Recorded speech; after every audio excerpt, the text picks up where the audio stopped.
Hey everyone, it's Mauricio Rauld here, founder and CEO of Premier Law Group, your premier syndication attorneys. And today we're going to talk about fund of funds. What are they? How do we properly structure them? And then maybe more importantly, what are the 3 or 4 most important legal considerations we need to keep into account when we're doing a fund of funds? So let's get started. A fund of funds is simply a syndication that you raise money into for the purposes of investing in somebody else's syndication. Fund of funds. As we all know, in a typical syndication, you're raising money into your LLC pursuant to whatever exemption we've figured out, and that LLC is then investing in real estate. The way the law considers you is that you, as the sponsor over here, are advising your LLC or your fund in the purchase of real estate. So as we all know, we don't need any specific license in order to invest in real estate. But when it comes to a fund of funds, what happens is your investors, you still raise the money into your LLC pursuant to whatever exemption you are doing, but instead of investing in real estate, you are now going to be a limited partner in somebody else's LLC that then invests in real estate. So you've got a fund of funds. One of the big differences in a fund of funds, which is very subtle, but instead of investing in real estate like in a traditional syndication, you're actually investing in a security, because you're not buying real estate, you're basically buying stock, or in this case membership certificates, into another LLC. So you are in the business of buying securities, or as the SEC would look at it, you're in the business of advising your fund as to the purchase of securities, which makes you an investment advisor. Being an investment advisor is not the end of the world. It just means that you have to ask the next question, which is, do I need to register as an investment advisor? And that's most likely going to be a state issue. It's going to depend on the state that you reside in. Unless you're doing more than $100 million of assets under management, you're not even going to be eligible to register at the federal level. So what we need to do is we need to look at your particular state where you are physically located. Now, some states are very lenient and honestly don't really care. So for example, the state of Pennsylvania, as long as you're just not doing 15 of these fund of funds, then Pennsylvania really doesn't care and doesn't require you to register as an investment advisor in the state of Pennsylvania. Other states are a little bit sort of in the middle, like Texas, which allows you to not have to register as an investment advisor, but you're going to be limited to accredited investors only. And yet some other states are a little bit more strict and require you not only to limit yourself to accredited investors, but those accredited investors may need to have $2 million in net worth, which really makes it impractical for us to do syndications or fund of funds in those states, and that would be a state like a Massachusetts, for example, that has that kind of restriction, or the state of Washington. Now, if you'd like to know what your particular state says about registering as investment advisor, just drop me a comment of what state you're in, and I'm happy to answer that for you. So once you've looked at your particular state and are abiding by that particular state's registered investment advisory rules, that doesn't mean you're done. You then have to worry about the next compliance issue, which is making sure you're avoiding being considered a broker-dealer.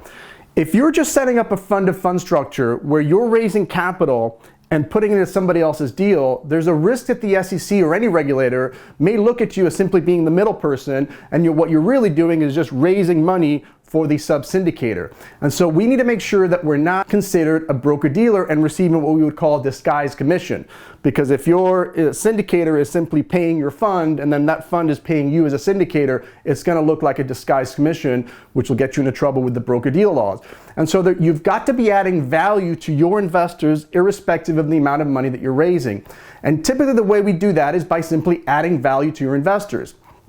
For example, you're going to be doing the due diligence, right? You're going to not only do the due diligence on the particular sponsor down here, but you're also going to do the due diligence on the property. So you're going to get on a plane, you're going to go fly down to the property, you're going to meet with the team, you're going to do all that work that a passive investor really doesn't have time to do, because obviously they're busy with their jobs, and that's where you're coming in. You're actually adding value by doing that due diligence. The other advantage that you're bringing in is that you're typically able to negotiate better deals for your investor, better terms for your investors, because you're probably investing a big chunk of money. Maybe it's $1 million or $2 million or what have you. And so you've got some negotiating power with the sub-syndicator that you can negotiate better terms for your investors. And so it's not uncommon to get either a better, let's say a preferred return. Maybe the investors, most of the investors here are getting a 7 or 8% preferred return, but you can come in and negotiate a 10% preferred return.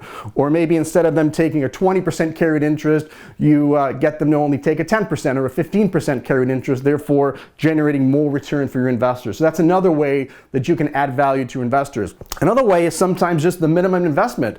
These deals sometimes are really great deals for your investors, but the minimum investment might be $250,000 or $500,000 or sometimes even $1 million, and most investors either don't have that or don't want to invest that kind of money. And so having a syndication up here, a fund of funds where maybe the minimum's only 50 grand or 100 grand, again, gives your investors an opportunity to benefit from this syndication by going through yours. And then the final one I always like to bring up is, you're bringing these deals to your investors. These are sometimes investments that your investors wouldn't even know existed. And the fact that you're bringing these deals to their attention and helping them invest in it definitely adds value to your investors. Now, if you do all of this, does this mean that you're guaranteed that you're not going to be considered a broker-dealer or it's not going to be a disguised commission? Of course not. What you're trying to do is you're trying to add as much value as possible to your investors so that when you actually make the investment with the sub-syndicator, it doesn't appear to be a disguised commission. One of the things that I think really makes a big difference is instead of doing a fund of funds where you're exclusively raising money into your fund to invest in one particular deal that's already been pre-approved or pre-established, set up a blind fund. That way you're raising capital into your fund, but then you go out there into the marketplace and you identify and decide what investments to go in. And again, that's something that you're adding value to, and that's really what you're getting compensated for. So not only the 4 or 5 things I mentioned before, but doing a blind fund, I think really does get you over the line where you're getting compensated for making those investment decisions as opposed to getting paid for simply being the middle person and looking like you're raising capital for the sub-syndicator. And finally, one last thing that we need to at least focus on, although it's usually not an issue, is that because you're an investment, you're basically creating a fund to invest in another fund, you're also at risk of being considered an investment company and having to register under the Investment Companies Act. Now, the good news is that most of the time we get around the registration of the Investment Companies Act by having less than 100 investors. Most of the funds that I see out there typically limit their membership to less than 100, but I have seen some situations where somebody wants to put together a fund and fund and go over that 100 member threshold.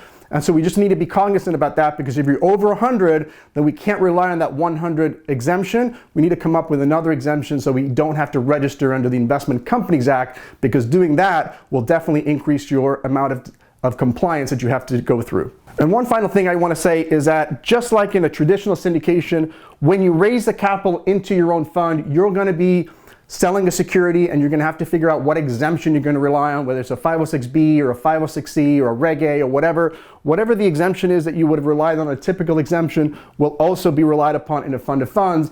And I'm not going to get into the differences between what exemptions we can use, because I've did a prior video on that if you want to go check it out somewhere around here. So I hope this video brought you value, and I look forward to seeing you at the next video.